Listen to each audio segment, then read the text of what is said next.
Salut les crypto-traders, c'est Red Stark de Starlight Analyse. Aujourd'hui, on se plonge dans les profondeurs du price action du Bitcoin. Attachez vos ceintures, on décolle dans le monde du trading pur.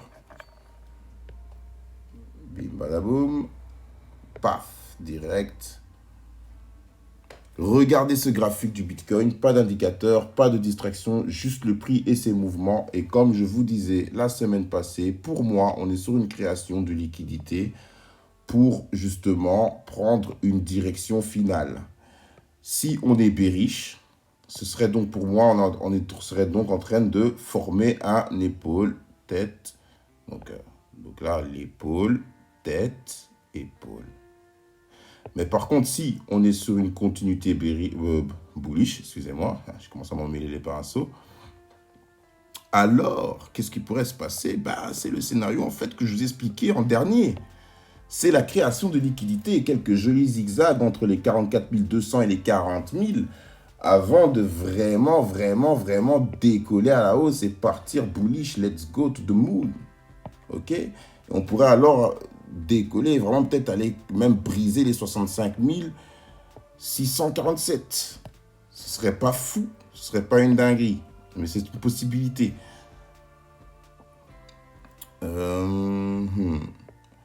Le support qu'on a aux 40 000 et la résistance qu'on a aux 48 000, c'est des niveaux assez phares dans l'obscurité du marché. Une percée ici pourrait allumer les étoiles d'une nouvelle tendance, les amigos. Ok? Là, maintenant, aux 40 000, on a su avoir une jolie reprise. Vous pouvez le voir ici, là. Cette jolie bougie, et d'ailleurs, on est en train de range.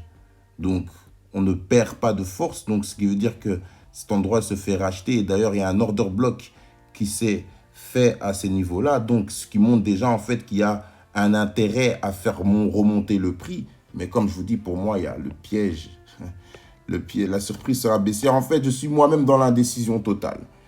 Donc, moi, en tant que trader de price action, je vous conseille de rester concentré sur ces histoires que le prix nous raconte. La clé, c'est de réagir et pas de prédire le prix. On n'est pas des oracles. On est des traders. Donc, le rester concentré. Donc, tout ceci n'est pas des conseils financiers. Ce n'est que mon point de vue de ce qui se passe sur le marché.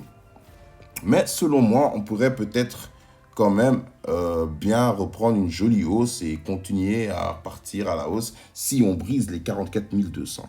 Par contre, si on reste bloqué aux 44 200, c'est pour moi une correction qui sera un peu plus fatale et on risque d'aller visiter des niveaux qu'on ne veut pas aller voir. Mais personnellement, psychologiquement, maintenant, rien à voir avec le price action, rien à voir avec l'analyse technique. Là, c'est mon ressenti psychologique. Vous êtes une whale. Vous venez d'acheter du Bitcoin. Toute votre vie, vous vous êtes dit, le Bitcoin, c'est de la merde. Et puis, l'ETF sort. OK? Votre conseiller financier, qui est BlackRock, vient, toque à votre porte et vous dit d'acheter du BTC. Vous faites confiance à BlackRock, ok? Donc, vous achetez du BTC. Est-ce que BlackRock laisserait le BTC corriger alors que ses clients viennent de s'exposer? Je ne pense pas. Je ne pense pas parce qu'ils ont tout intérêt que le prix monte pour que ce soit encore plus attirant pour les investisseurs sceptiques. Parce que à l'heure actuelle, ceux qui sont visés pour mettre leur billes dans le BTC, ce sont les boomers. Au cas où vous ne saviez pas, mais c'est eux qui sont en fait visés. Ok. D'ailleurs, en fait, la pression vendeuse vient de Grayscale.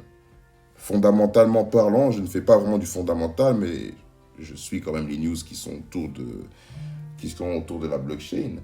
Donc, la pression vendeuse vient de Grayscale. Donc, ça veut dire qu'il y a quand même un intérêt à acheter, d'où mon côté purement bullish. Rien à voir avec la sortie de l'ETF, etc., etc. C'est vraiment le fait que je me dis que la pression, donc ici, je crois que toute cette pression vendeuse vient du fait que Grayscale a dû liquider beaucoup de BTC pour les transférer vers BlackRock, etc. Je ne suis pas vraiment très fort en fondamental, mais de ce que j'ai pu comprendre, c'est ce qui se passe. Et c'est de ça que je pense qu'en vérité, donc, il y aura donc un petit jeu ici pour créer de la liquidité, pour laisser les instituts se positionner à des prix assez intéressants pour eux avant de lâcher le détonateur et faire tout péter à la hausse. Ça va? Voilà. Merci d'avoir rejoint notre voyage aujourd'hui. Si vous avez aimé cette analyse, abonnez-vous et partagez-vous. Et partagez vos pensées en commentaire.